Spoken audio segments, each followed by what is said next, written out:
this is the chapter 4, the plaint of the camel. We have already done the chapter explanation, question answer, everything we have done. Now few exercises were left that day, so today we'll complete those two exercises. So let me just show you the exercises first. This is the another exercise. Above all the exercises which are given we had done, and now in this exercise what we have to do, children, we have to find out the abstract noun. We remember what is abstract noun. We have already done this topic in our grammar class. Abstract nouns वो noun होते हैं जिनको हम छू नहीं सकते. We can't see, we can't touch, we can just feel, right? So we have to color the abstract noun. So color भी हम तब कर पाएंगे when we know the answer. So friend को हम देख सकते हैं, but fear, friendship, beauty जिनको मैंने सर्कल किया हुआ है, we cannot touch, हम उनको छू नहीं सकते हैं. हम fear को छू नहीं सकते, we can just feel it. Same in the second row, bravery, loyalty, determination, ये तीनों ही abstract noun हैं. And why? Because they are not able to be touched. इनको हम टच नहीं कर सकते. किसी की बहादुरी, किसी की ईमानदारी, loyalty means ईमानदारी, honesty, and determination means जब हम किसी चीज़ के लिए दृढ़ होते हैं, right? So we can not touch it, we can not see this.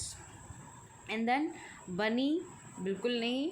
Honesty and freedom are the abstract nouns. And in the last row only faith. Faith is an abstract noun. Cook जो खाना पकाता है. Baby and leader can be seen, can be touched.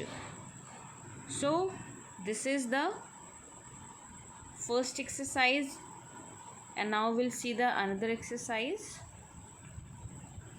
Now in this exercise we have to find out the collective nouns of some groups.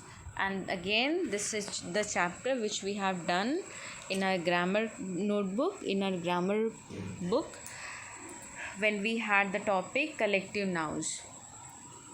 So here what we have to see, the groups of these given names. hen का group क्या, hen के group को क्या कहते हैं, sailors के group को क्या कहते हैं, ladies के groups को gypsies, soldiers, dancers, singers, arrows, इन सब के group को हम क्या कहते हैं. For example, अगर एक फूल होता है, फ्लावर होता है, we call it one flower.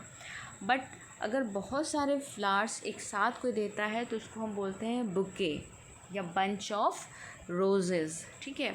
तो ऐसे ही हर नाउन के ग्रुप का एक नाम होता है.